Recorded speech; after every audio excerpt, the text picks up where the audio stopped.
Hi, everyone, and welcome to episode 3 of the Business Leadership Series. Today, we're bringing on Steve Edwards, who's had many ventures through leading the Business and Governmental Insurance Agency to the New Jersey Hall of Fame. He has a lot of interesting stories to tell us, and we'll be back with him after the trailer.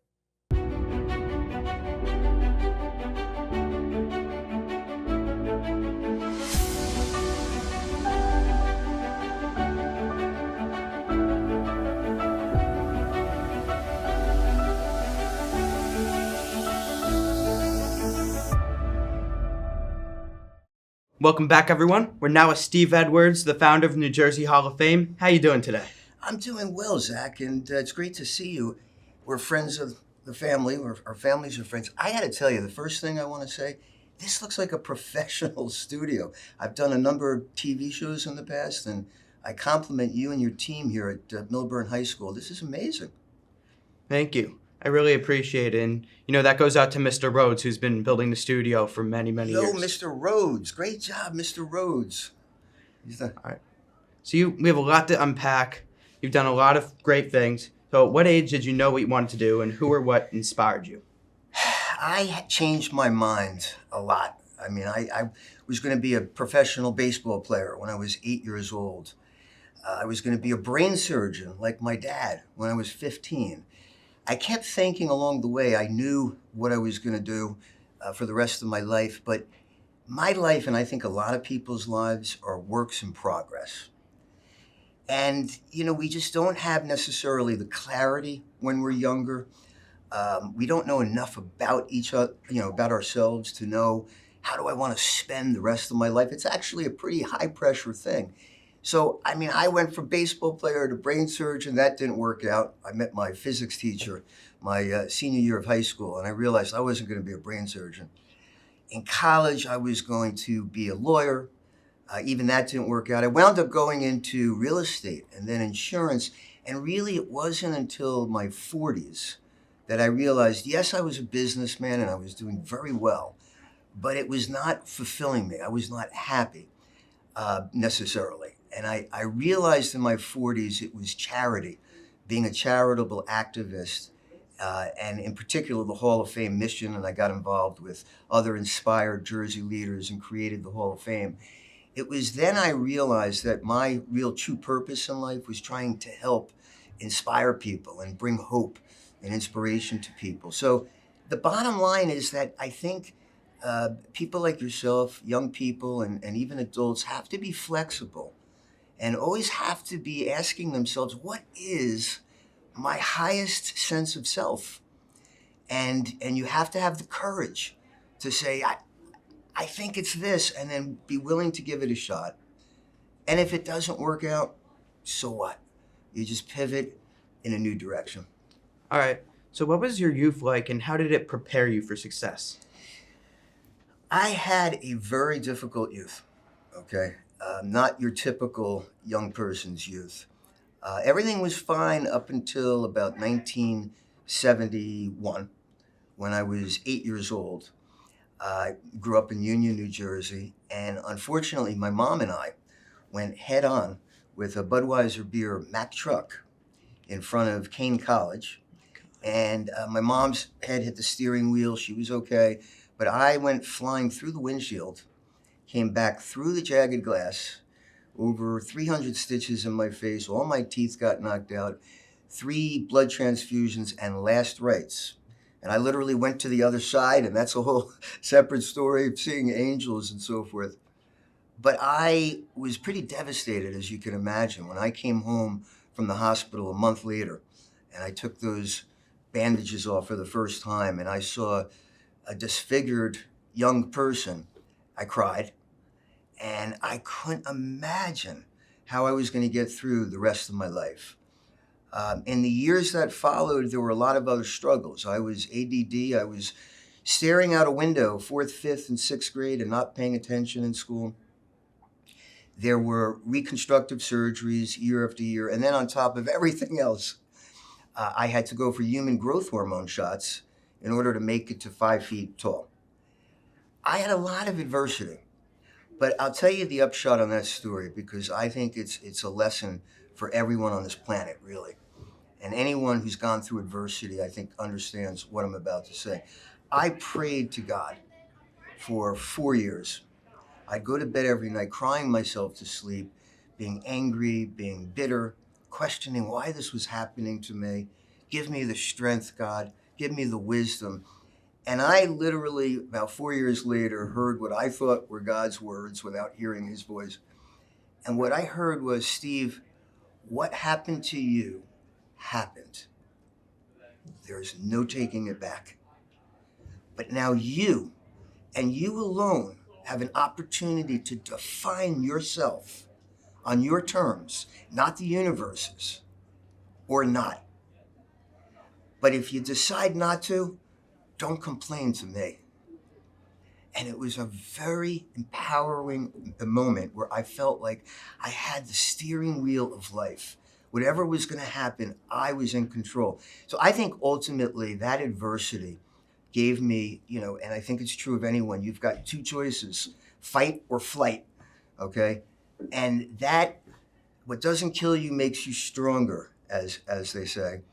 And I think that built my character up. And my life didn't turn around right after that epiphany, but within a couple of years, I was the lead singer in a band, and I was the student council president by the time I got to 12th grade. And I've had an expansive life. I've made a lot of mistakes, the ups and downs of any expansive life. But the bottom line is going through that adversity made me stronger and made me understand I got this ultimately. It's an amazing story. So now let's go on a different note. So you're the co-founder of the Business and Governmental Insurance Agency. What strategies do you use and employ that you think are best for client retention? I think ultimately the best advice I can give any entrepreneur, any business person, really anyone in any industry, you have to be of service. First of all, you have to be passionate about what you're doing. If you don't love what you're doing, even if you become great at it, you're not going to be having fun in life. What's the point? It's better to be passionate and love something and not make $1 million a year. You got to love what you do. So that's the first thing. You're not going to be of any value to your clients unless you truly love what you're doing. Second thing is be of service. And that means showing up in person, listening. No, don't always be selling. I fell into that trap years ago, trying to sell myself, sell my company. You got to listen to the client. What do they need? And I think the very best advice I can give any entrepreneur is solve problems. Be out there listening. What is your problem, Mr. or Mrs. Client? And then solve it. Because ultimately, the money will flow to you. The success will flow if you're solving problems. That makes you very unique if you can do that for clients. So this perfectly transitions us into the New Jersey Hall of Fame. What inspired you to become part of it, and what exactly is it for viewers who might not know? So New Jersey Hall of Fame is our official state Hall of Fame. The mission is to celebrate New Jersey, it's to honor our legends, and it's to inspire children and really adults of all ages. Um, you say, what is it? It's a lot of things. It's an annual induction ceremony. We've had Bruce Springsteen has come to 5 of our ceremonies, and General Schwarzkopf saluted our audience at the first one. Toni Morrison's been there, and Bon Jovi, and just so many names. We're an annual induction ceremony.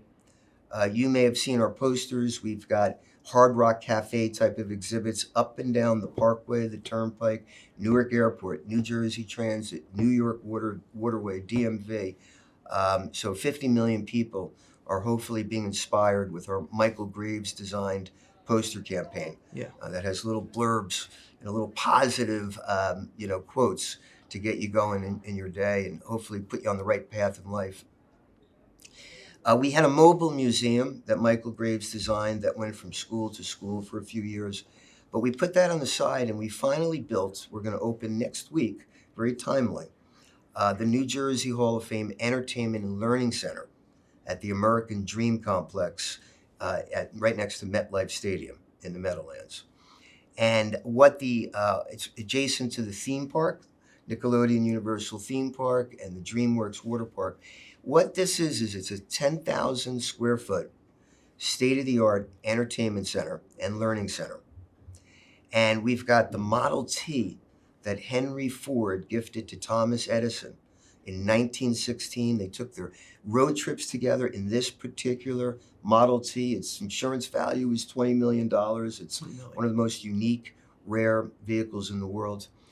Next to it, we have a Fly Me to the Moon 4D simulator where you can get on and you could experience what it's like to go off to the moon, to land on the moon. You'll witness Buzz Aldrin, who's a Hall of Fame inductee, a Jersey guy, Neil Armstrong getting off in 1969 on the moon, and you will watch them, on the moon like you were there. You take off to the International Space Station. You see the Kelly brothers, who are from West Orange, and then you come back in to planet Earth with the equivalent of 2 Gs of force. It's such a cool ride. We've got a karaoke stage where you can get up and sing with a hologram of Wycliffe Jean, If I Were President, Gloria Gaynor, I Will Survive, and so many other names. The thing that I'm very excited about, though, for young people, because I talked before about heroes and wisdom, you'll be able to see the heroes that you could potentially be on a wall of fame, but the wisdom you'll get in our late night Jersey television studio. And what that is, you can pick, let's say you want to go into the entertainment world. I want to interview Jason Alexander, who grew up in Livingston, not too far away from here. A hologram of Jason appears, and you get to ask him any number of 20 questions that we asked him out in Los Angeles when we filmed him. And he'll give you the answer. What makes him Jersey proud? What are his favorite charities? How do I reach the pinnacle, Jason, of the entertainment industry? And then you'll be able to keep that video. And that video could become your compass in life, your North Star, that you can always have Jason's advice to help you. So I'm very excited, and I hope the students here at Milburn come out and check it out. Of course, and I want to see it next week when it opens. You're going to get a personal tour. Thank you. And, so being the president, you've gotten to meet all the inductees. What surprised you meeting them that you might not have learned from, just seeing them in the press? I think, listen, some people are approachable, others, Bruce Springsteen's a hero of mine, but I'm intimidated every time I meet him. I can't open my mouth.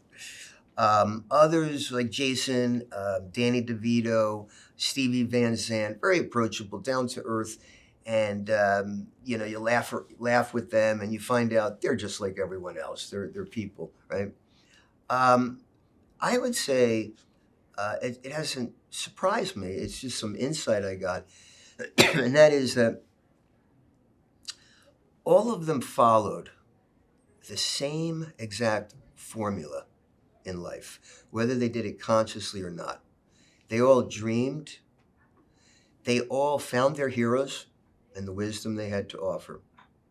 They all strategized one day at a time with a good to-do list, one day at a time. And all of them overcame adversity. All of them, everybody gets hit in life. Famous people, successful people are no different. But they kept going. And so it was a formula. And as I realized that interviewing so many of them and meeting them, now I'm passionate about bringing that formula to other people because it's very doable for anybody. So to end it off, we have a lot of young, aspiring entrepreneurs watching. What's your advice to them on what they should be doing right now to achieve their dreams? Well, they're aspiring entrepreneurs. If they know if they feel in their bones what it is they should be doing, then find heroes. Get the answers to the tests. Don't try to figure it out yourself. Find out who are the heroes of yours that reached the pinnacle already. Buy a book. Maybe it's a hero locally that could become a mentor.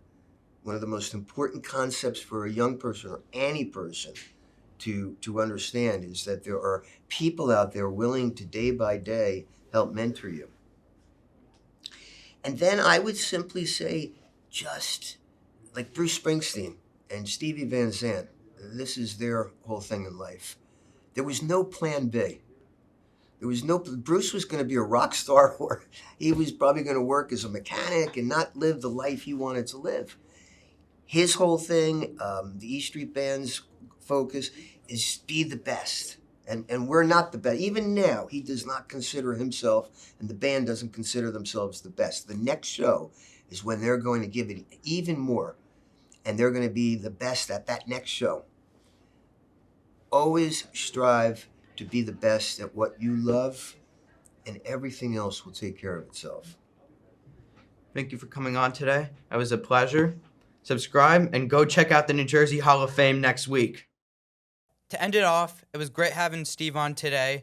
I hope you guys are inspired by his stories, and make sure to check out the next episode with Jeff Braverman, the owner of Nuts.com.